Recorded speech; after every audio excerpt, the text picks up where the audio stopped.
Yeah, Magnussen, he's eliminated. He's out in 14th, but look who he's been eliminated with. Kvyat, Hulkenberg, Vettel and Bottas. So it's Verstappen from Hamilton, Ricciardo, Alonso, Sainz, Perez, Grosjean, Van Dorn, Ericsson and Verline. I saw some people in the pits, but Ricciardo's fitted on the super soft tyres and Massa's fitted on the softs. But it's still wet weather tyre conditions. Actually, do you know what? Magnussen's got nothing to lose. We may as well just tell him to fit on some dry tyres now. Right, we've got a load of people in the pits. It looks like most people are fitting on the medium tyres, which is what I would do if I was them. And Grosjean has set the fastest lap of the Grand Prix. So, actually, Grosjean's 10 seconds behind Sainz, but Sainz was leading. Magnussen has now set the fastest lap of the Grand Prix. No way! Those people were on the it's dry tyre conditions. It's dry tyre conditions. They were on intermediate tyres, and they've just fitted on the wet tyres. Okay, right, so we're in second and third. But officially, from here on in, it's going to get tricky. Everyone else is on the wet tyres. We're on the wrong tyres now, but yeah, it doesn't get worse than this. So Carlos Sainz is coming across the line to win the Australian Grand Prix. Grosjean was catching up at a rate of about 2 seconds a lap, I think, come the end. Yeah, Alonso's nowhere near him. In fact, Fernando Alonso has taken third place, but Romain Grosjean, one of my two drivers, driving for Haas, has taken second, and Fernando Alonso, why am I not surprised? He's taken the final podium place. Right then guys, it's PSL here, and I'm here for the second episode in my Equal Formula 1 Cars Championship here on Motorsport Manager. And this time we've got the second race of the season around Beijing, China. But of course last time out we had the Australian Grand Prix around Sydney. And we'll have a look at the championship standings. And there you go, that tells you the race results. And Carlos Sainz Jr. won the Australian Grand Prix from Romain Grosjean in second and Fernando Alonso in third. It was a very strange Grand Prix because there were a lot of teams that did very stupid strategies. I mean, Bottas, Hamilton, Ricciardo, Massa, Verstappen, these are all drivers, Vettel. These are all drivers that could have gotten very decent results, but were just screwed over by the strategy. It honestly was ridiculous, but still, Toro Rosso came out good because Toro Rosso are now leading the team's championship.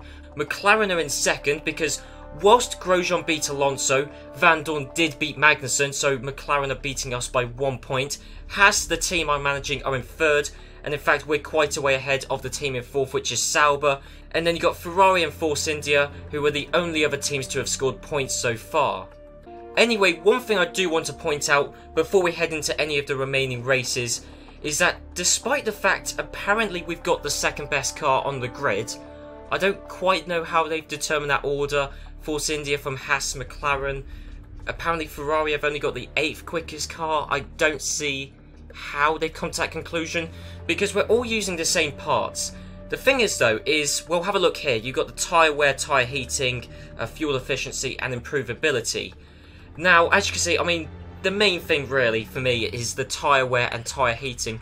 And as you can see, Haas, we've only got 2-star tyre wear and, well, just less than 2.5-star tyre heating. Now, okay, this is in Constructors' Championship order. Yeah, I presume so. But Toro Rosso, as you can see, they've got, well, slightly higher tyre wear, so slightly better tyre wear, so I guess it would be slightly less, but you get what I mean. Their star rating is slightly higher, so their tyre wear is slightly better. McLaren though, let's not forget this is the Equal Cars Championship. McLaren have got 3-star tyre wear. Now of course every team is using the same parts, so the only thing that really differentiates the teams is the chassis, and of course the suppliers that make up the cars, because you've got the different engine suppliers. Now, I don't think the engine suppliers... Well, I mean, we're using spec engines, but there's different engine suppliers, so... I mean, I don't really quite know how that makes sense, but either way, as you can see, you've got the chassis materials, brake supplies, fuel supplies, that sort of thing, and they all determine certain things. I mean, if we look at the chassis materials and the brake supplies, they all determine the tyre wear and tyre heating. So if we look... McLaren, yes, that's the team we're on. McLaren, they've got, on the tyre wear aspect, their brakes don't provide that great a tyre wear, but their chassis materials do. So if we look at, well, let's compare to us. I mean, we've got, yeah, both of ours, they're very weak on the tyre wear. So unlike McLaren where they had one weak and one very weak, ours are both very weak. So yeah, Sauber's in pretty much the same position as us, although no, even Sauber's got a better car than us, to be honest. Right, no, I genuinely think we've got the worst car on the grid. Yeah, as you can see, McLaren. Ferrari have got nearly 3-star tyre wear. I'm imagining Force India's car does look quite good. I don't see how this is the best one on the grid, but it does look quite good, to be fair. I'd rather see Mercedes. Yeah, Mercedes, that's a decent car. So all of the cars in one lap pace are the same. But in race strategy, because as we saw, all the teams have got different tyre wear, tyre heating, even fuel efficiency ratings. Because of that, because Haas, we have got the worst tyre wear on the grid.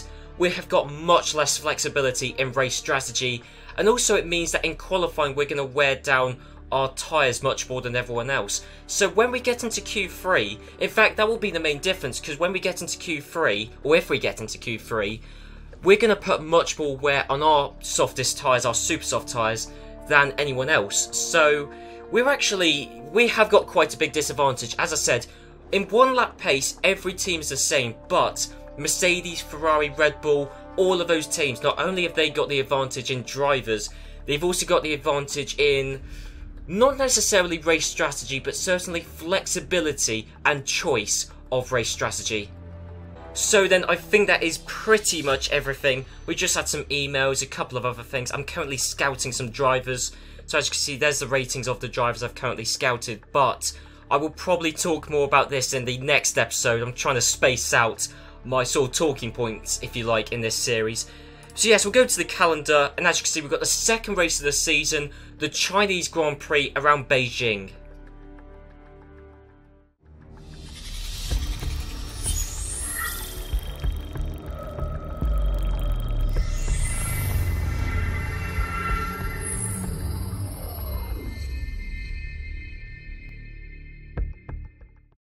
Right then, so here we are in the dying few seconds of this practice session.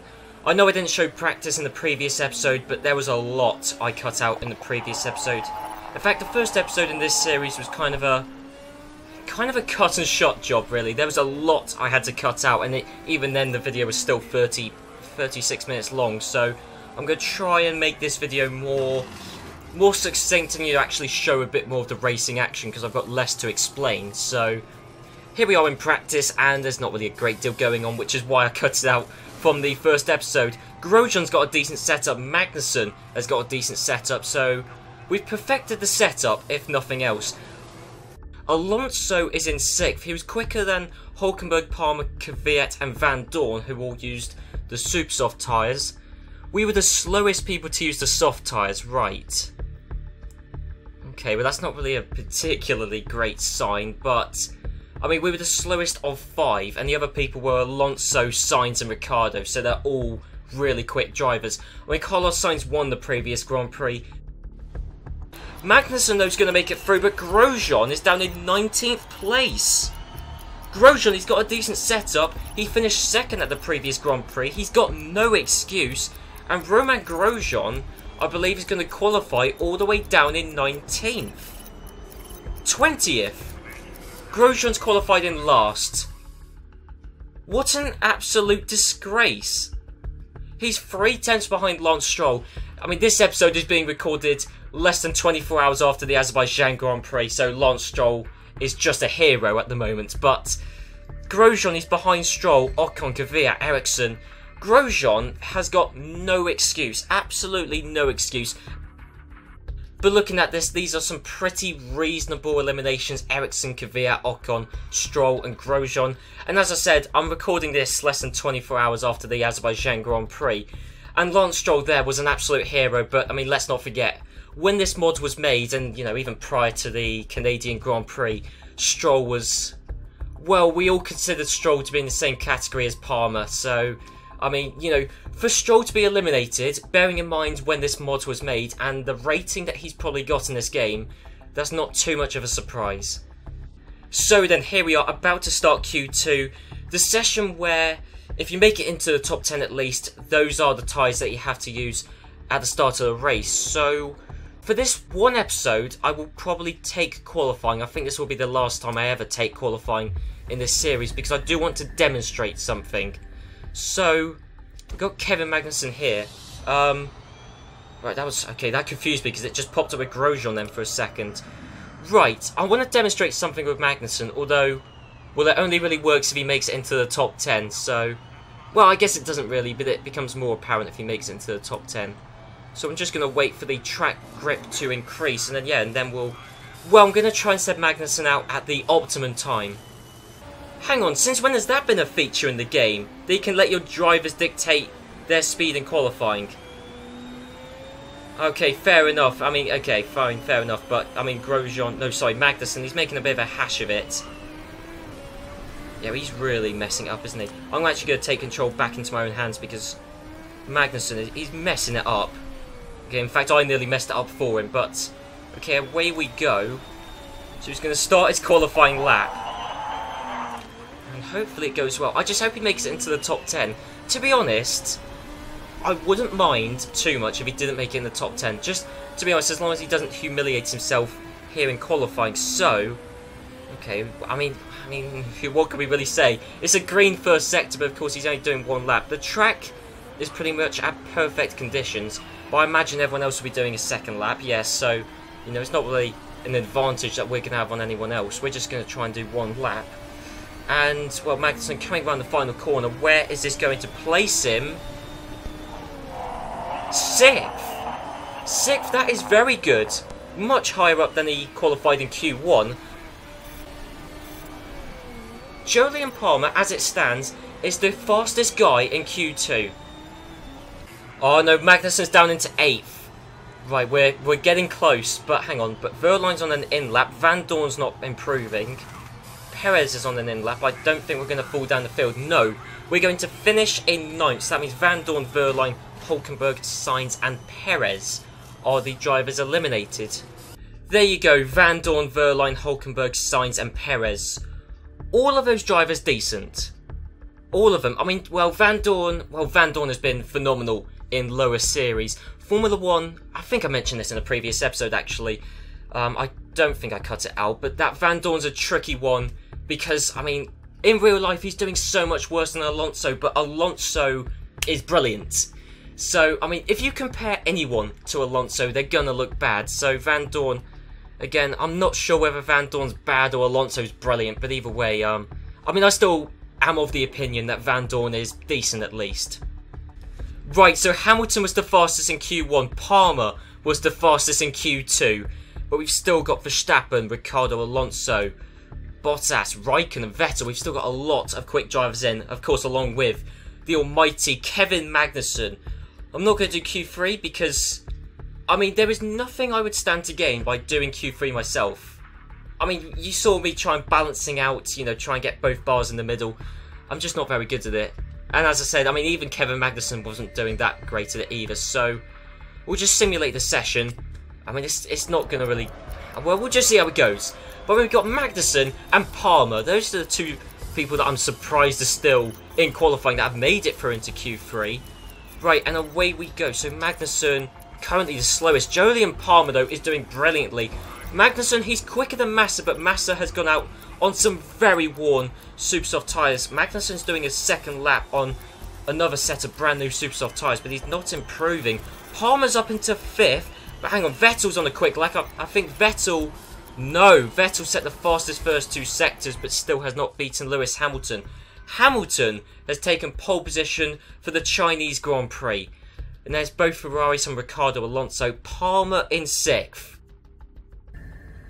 Here we go. The race is going to be starting very shortly. The Chinese Grand Prix. But I guess we just need to sort out, yes, the knowledge, perks, boosts, whatever you want to call them. The strategy and setup. Right. Yeah, I'm going to need to think about a strategy for Grosjean, actually. Right, I reckon Romain Grosjean starting in 20th place.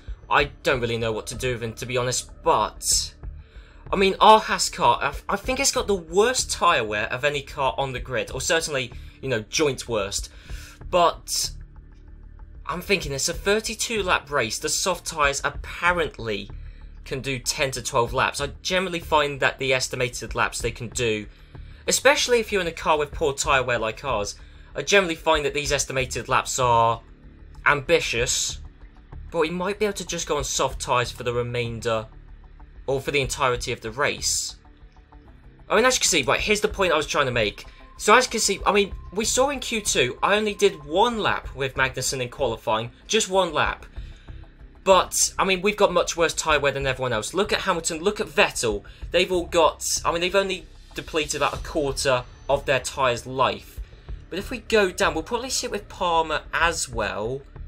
There you go. I mean, even between Alonso and Palmer, there's noticeably, I mean, Palmer's used up noticeably more of his tyre than pretty much everyone else on the grid except us.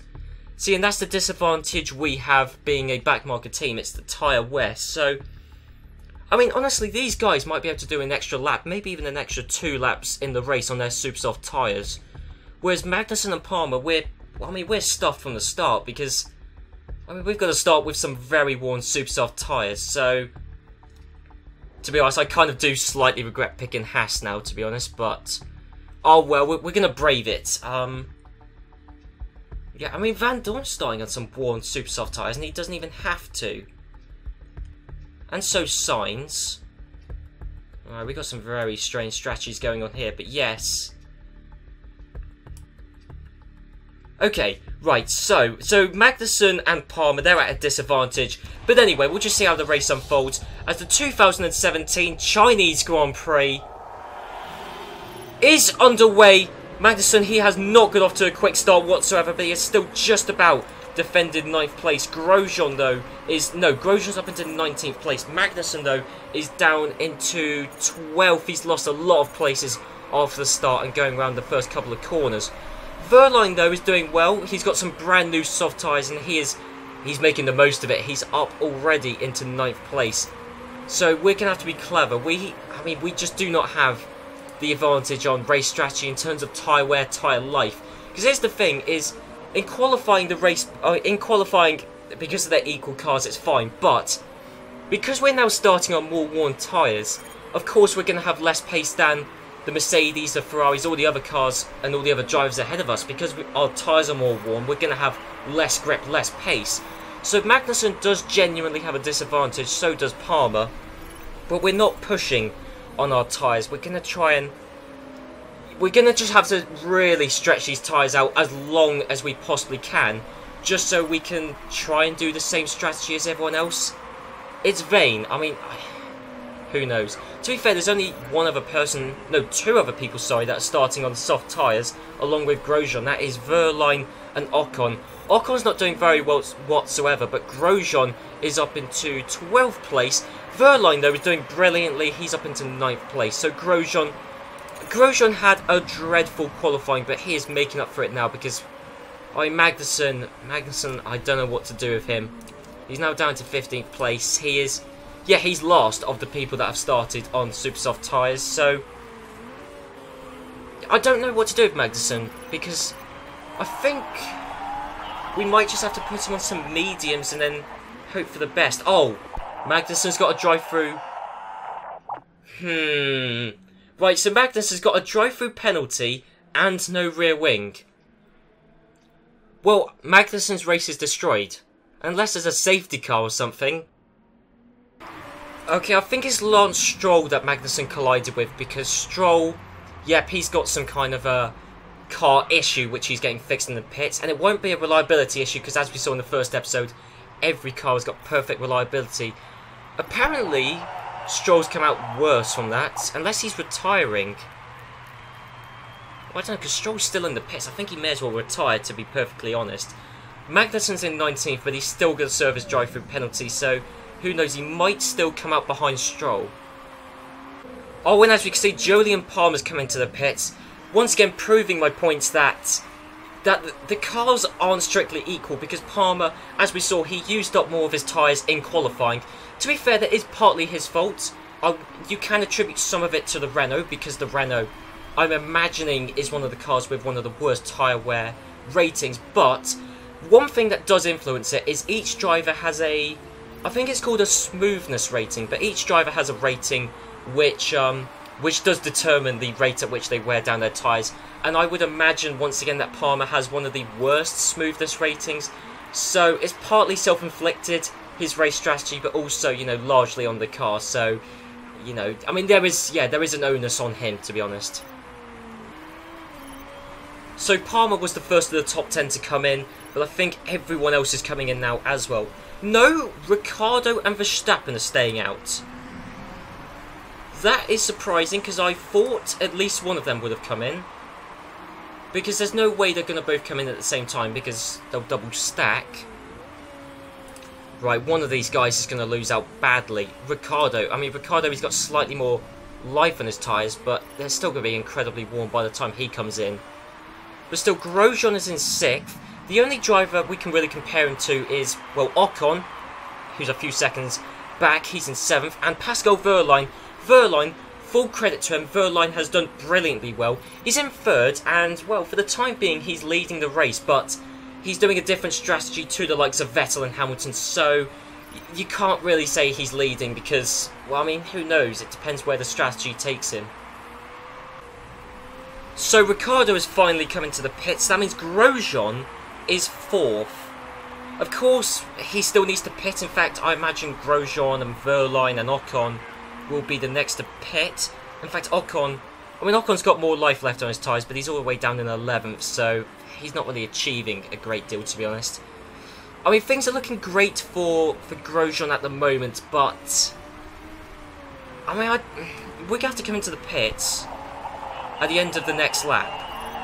Yeah, because they're 30% worn, and you don't really want to run the tyres once they're below 25% worn. I mean, Ricciardo was losing a lot of time on his tyres. In fact, so was Verstappen. I mean, where's Verstappen? 15th.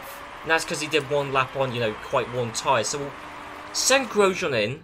To be fair, he has done 10 laps on these tyres, but that's not enough. We kind of need him to do 11 laps.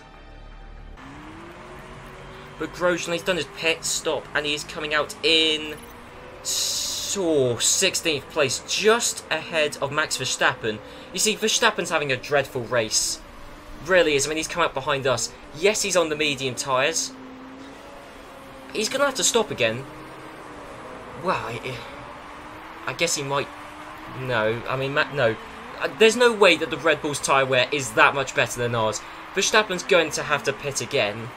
So will Grosjean. So, in fact, I think pretty much everyone, apart from maybe the likes of Perez, who's in 4th, I think pretty much everyone is doing a two-stop strategy, but there's massive variations in the types of two-stop strategy everyone's doing. Actually, Wehrlein is only just coming into the pits. Wehrlein, who's essentially doing the same strategy as us, but was much further up the field. And Wehrlein has come out ahead of us, right, so Wehrlein seems to have the same intent of doing, well, softs all the way until the end, but, well, I mean, the fact is Wehrlein did 12 laps on his initial soft tyres. Did the Sauber have decent... No, the Sauber's in the same position as us, to be honest. Maybe Wehrlein's just a better driver, maybe... I mean, I don't know. The Sauber car is essentially the same as us, so we can't pin it on that. I doubt Wehrlein's smoothness rating is much better than Grosjean's. I don't know, I think we've just been comprehensively beaten by Sauber, and that's a shame because we've got the same quality of car, if not slightly better. Which is a stupid sentence to say considering this is the equal F1 Cars Championship. Which, as it turns out, maybe it's just this track, but it's not that equal. To be fair, I think this track is quite a high tyre wear track, so... I mean, you know, if it's a rain-affected race like the previous one, it's equal cars. But here, where it's all about tyre wear, it's not quite so equal. Look at this, Sergio Perez. He stayed out too long in his medium tyres because they've only got 14% of their life left. But Perez is doing a one-stop strategy. And also, interestingly, so is his old teammate, Hülkenberg. Hülkenberg just came into the pits for the first time a lap ago. You can see him all the way down in 17th place.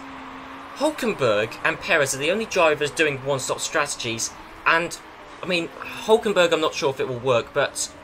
Oh, I forgot about Magnussen. I completely forgot Magnussen was in the race. Right, Magnussen needs to come into the pits now, but... Right, I'm so sorry, Magnussen. I completely forgot about you. It's not like it makes a difference anyway. I mean, is Stroll actually in the race? So Stroll must have been in the pits for about 2 minutes. I don't know what sort of crash could have happened where Magnussen had rear wing damage and came in and came out, and did have a drive-through penalty to be fair, but Stroll was in the pits for about 2 minutes? I don't know what sort of a crash that could have been, but... I mean, well, Magnussen and Stroll, there's no point them really being in this race anymore, to be honest. Right, so Grosjean's just come into the pits for the final time. He's going to come out. Palmer's just set the fastest lap in the race. Yes, he's the only guy out there on super softs, but still, Palmer might set the fastest lap of the Grand Prix. But Grosjean, anyway, as I was saying, Grosjean just came into the pits for the final time there. He's on some brand new soft tyres. Grosjean's doing quite well. I told him to conserve his tyres for the entirety of that last stint. It worked. He did 12 laps on those tyres, so he's only going to have 10 laps to do on these tyres. He can go on a medium pace for the rest of the race. Grosjean, he's in 15th, but look, Palmer, Ocon, Kvyat, Verstappen, Massa, Verline, Van Dorn, Vettel. These are all drivers ahead who are all going to have to pit. Yes, I mean, we're not going to jump Vettel because we're 48 seconds behind him, but we're 15th at the moment, but it's entirely possible, even without something like a safety car, it's entirely possible that we could just about scrape a point. On Grosjean, he's just been passed by Fernando Alonso. Fernando Alonso, I'm surprised, hasn't done all that well this race. He might be doing a odd strategy. Oh, Grosjean. Grosjean, you've been doing very well this race. Sure, not quite as good as Verline. I mean, I think we're just fighting a losing battle because Verline has done much better than us in every single conceivable way, and even then he's only just going to scrape a point. Verline's done brilliantly, and if he only gets 2 points, well, there's no way Grosjean's going to get any because... That's the thing, is I don't really have much of an excuse for not doing well this race because, well, I mean, Verline's just trounced us and he's in exactly the same position as us. Okay, so here we are. Grosjean is about to start the final lap of the Grand Prix. I'm going to tell him to use the ERS now to get past Ericsson, and there you go. Please, please, please, please just take 13th place. There you go. 13, unlucky for some, but to be fair, Grosjean did alright. He qualified in 20th. Qualifying was shambolic, but to be fair, this race he has done alright. I mean, Verline did much better, but even then Verline was in 8th, and because this track is such a high tyre wear circuit, we were just fighting a losing battle. But let's not forget to mention that Lewis Hamilton has won the 2017 Chinese Grand Prix.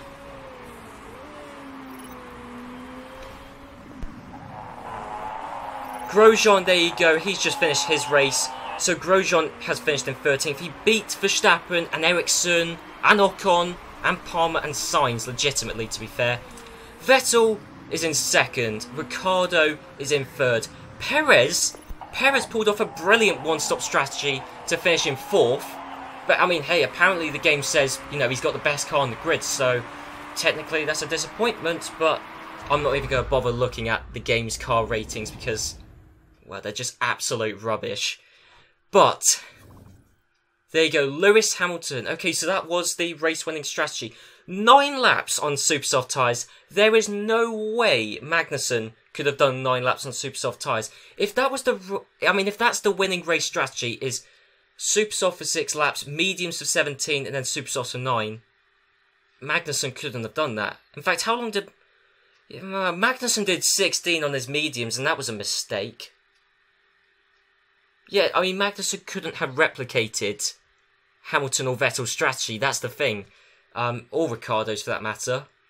Or Perez's. That's the thing. I mean, that's the thing with this whole Equal Cars Championship, is it isn't all that equal. Drivers' Championship, Lewis Hamilton is now joint first with Carlos Sainz. Grosjean is still third in the... Oh no, sorry, not still third. but Grosjean is 3rd in the Drivers' Championship. From Vettel, Van Dorn is in 5th. He's done very well. What about the Teams' Championship? Okay, we've fallen to 5th, but we're still ahead of Force India, who apparently have the best car on the grid. Red Bull, Sauber, Renault and Williams. And it's only taken 2 races in this season for every team to have scored a point. But anyway guys, I hope you enjoyed this episode. If you did, be sure to leave a like, comment down below, and next time it is the Dubai Grand Prix. And apparently this track has got very low tyre wear. That doesn't strictly mean anything. I mean, the tyre wear on the circuit is sort of irrelevant. It's whether the lap count, because the lap count in this race, it was just, because if there were, I mean, let's say 5 laps less in the race, we could have done the same strategy as, you know, as all the front runners, to be honest. But I mean, then again, they might well have done different strategies if there were 5 laps less. But I'm liking the look of this track. It could, it won't play up to our disadvantages, certainly, because it's a very low tyre wear circuit, and there's only 21 laps. This sounds like it's going to be a brilliant race for us, and also because it's in Dubai, it's in the middle of a desert, we're not going to see any rain as well, so hopefully it should be a simple race for us that we can capitalise on and get a decent result. So anyway guys, I'll see you next time for the Dubai Grand Prix.